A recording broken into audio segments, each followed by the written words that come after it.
Hello everyone, and welcome back to the Fluctus Channel. Sweden prepares for war the way a northern state with islands, forests, ice, and a long Baltic coastline has to prepare.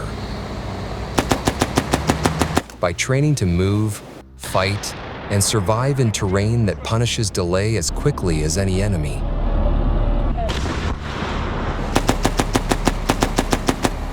That mentality became even more visible as Swedish forces regularly trained with NATO allies during Baltops exercises since the mid-1990s.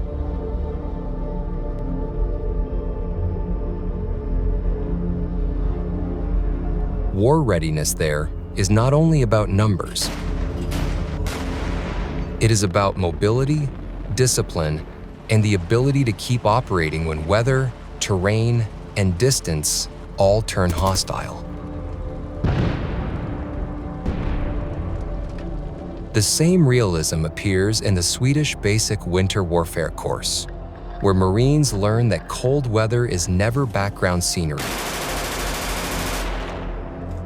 Snow, darkness, wind, and frozen ground all become enemies if troops cannot move, hide, and work through them.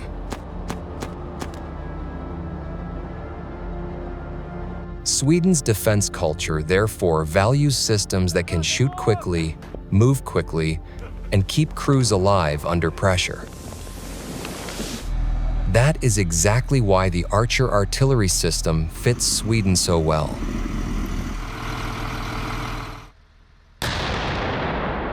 Archer is a truck-mounted 155 mm L-52 howitzer built to deliver modern artillery fire without behaving like a slow, exposed gun line from another era.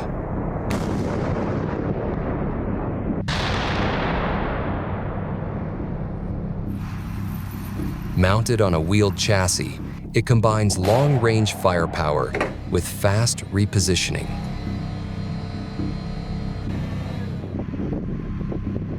Archer can stop, fire its first round in under 30 seconds, and leave the position quickly, which is critical in an age of counter-battery radars and rapid return fire.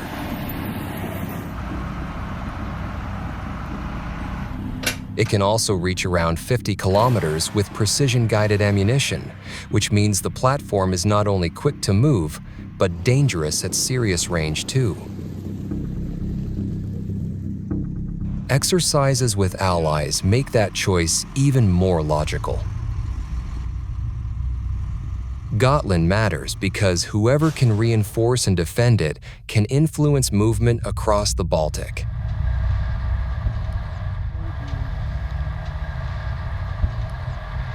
A wheeled, self-propelled gun that arrives fast, fires, and leaves fast is therefore more than artillery. It is part of regional deterrence. That process is what makes the weapon so impressive.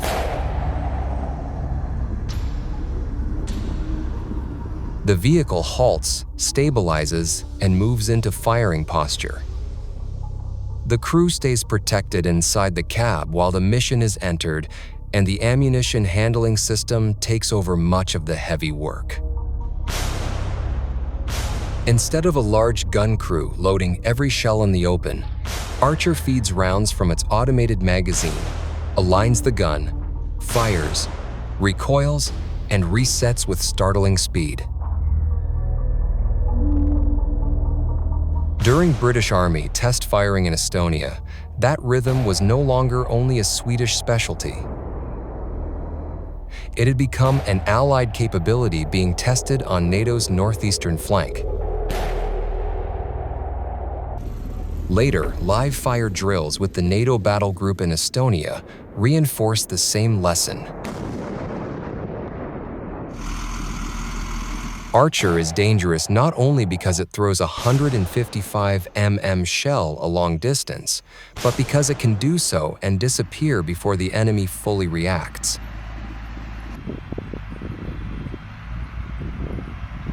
Sweden built a gun that behaves less like an old howitzer battery and more like a precision ambush system on wheels. the British soldiers testing it in Estonia did not sound impressed because it looked futuristic. They sounded impressed because it worked with the kind of speed that saves crews. Archer's automation, protected crew compartment, and fast displacement all point to the same principle: survival through tempo. In artillery, the side that fires accurately and leaves quickly often keeps its guns alive long enough to fire again. If Archer represents how Allies improve long-range fire, the land-based Phalanx weapon system shows how they survive incoming fire at the last possible second.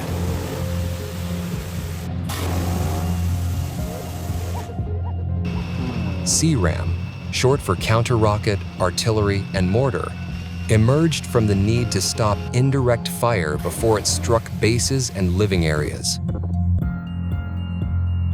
Its roots lie in the Navy's Phalanx close-in weapon system, the radar-guided gun built to destroy incoming missiles at sea. On land, that same idea was turned inward against rockets, artillery shells, and mortars. The 6-barrel, 20 gun can pour out thousands of rounds per minute. Exactly the kind of violence needed when the target is small, fast, and already on the way down.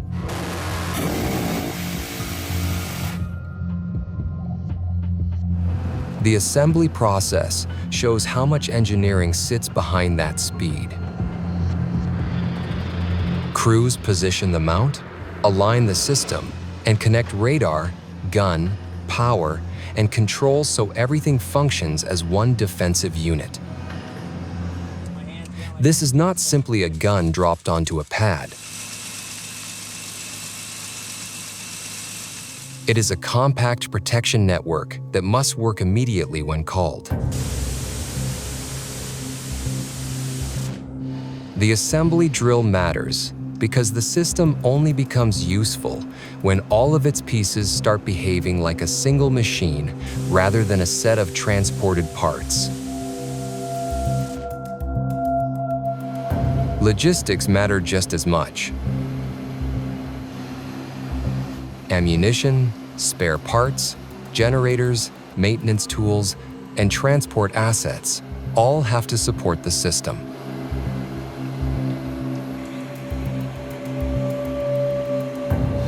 Without that tail, the weapon is only a short-lived burst of capability. Its logistics train is part of the shield. Ammunition has to be staged. Power has to be sustained, and spare barrels and electronics have to be supported, because a defensive gun that goes silent at the wrong time is worse than no gun at all. Crew drills therefore cover not only firing, but assembly, troubleshooting, and rapid return to service after faults or stoppages. Once active, the operational chain becomes brutally direct. Radar searches the sky. The control station identifies and tracks the incoming threat. Operators watch the track, verify the threat path, and commit the gun only when the system has enough confidence to engage.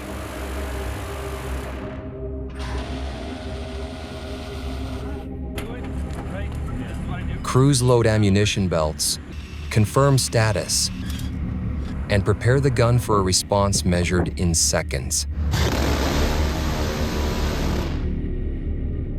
Ammunition loading is therefore not a background chore.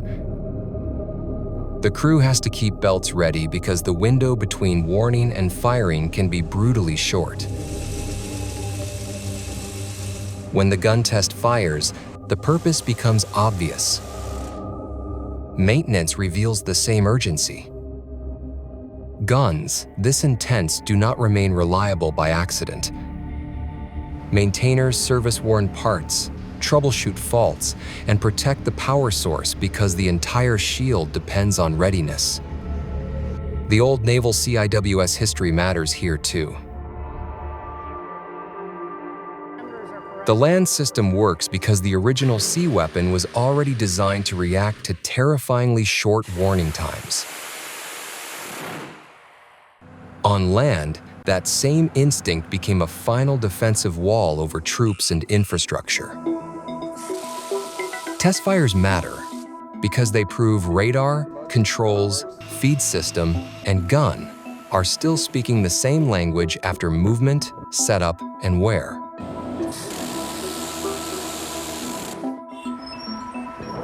The same pursuit of mobile protection appears in other truck-mounted systems.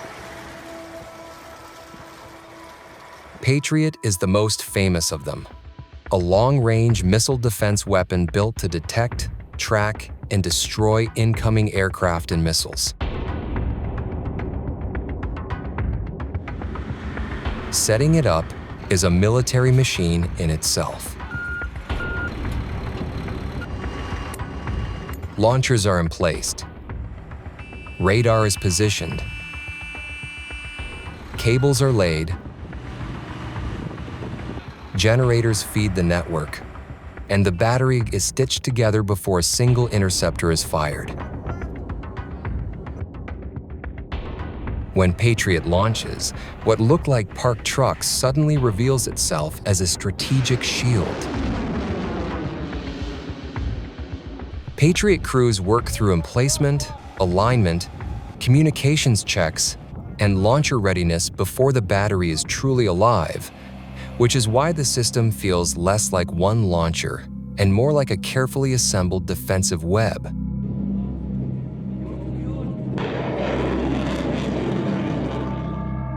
At the shorter and more mobile end sits the Avenger air defense system, mounted on a vehicle and armed with Stinger missiles.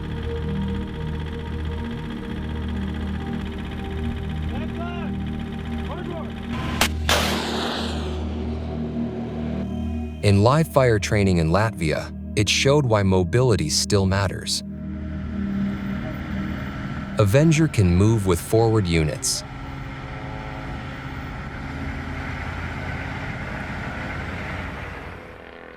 Stop fast, acquire a target, and fire before the moment disappears.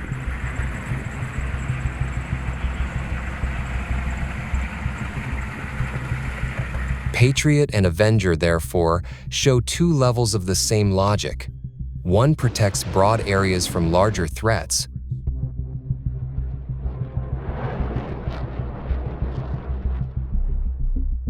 while the other stays closer to maneuver forces and guards them from what appears overhead. One system defends wide areas.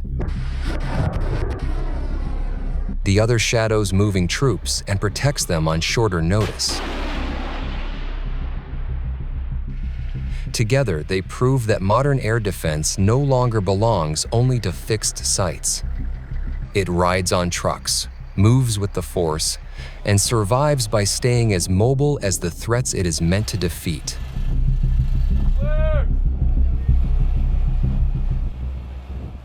That mobility becomes even more impressive when artillery and fighting vehicles are pushed onto amphibious ships and sent to sea. HIMARS is one of the clearest examples.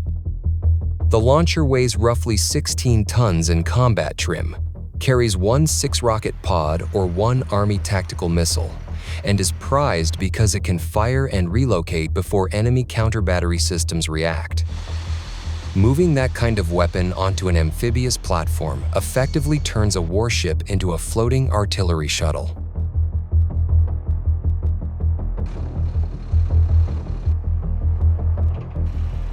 A launcher that can be ferried by landing craft, staged on an amphibious ship, and then fired ashore gives commanders options that fixed artillery positions never can. HIMARS training aboard amphibious transport docks proves the same point from another angle.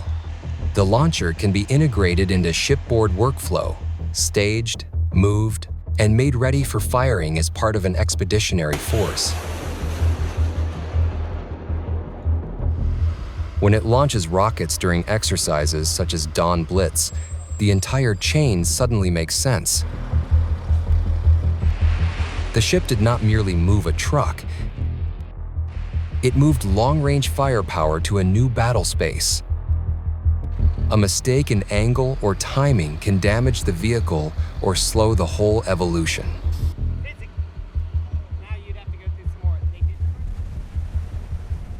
The smaller weapons around Himras matter too. Artillery units still rehearse machine gun employment, and infantry battalions train from JLTVs with crew-served weapons because no mobile fire force survives on rockets alone. Protected vehicles, heavy launchers, and supporting guns all have to move together. Archer shows how US allies are testing fast, survivable artillery. CRAM shows how they defend against incoming fire. Patriot and Avenger show how truck-mounted protection scales from local coverage to strategic defense.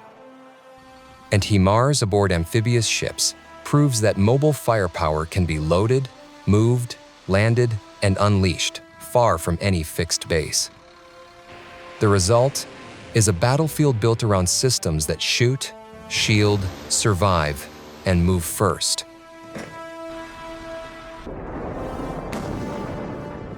That's the end of this video. I hope you enjoyed it. Make sure to subscribe to this channel so you don't miss any of our new content. See you next time.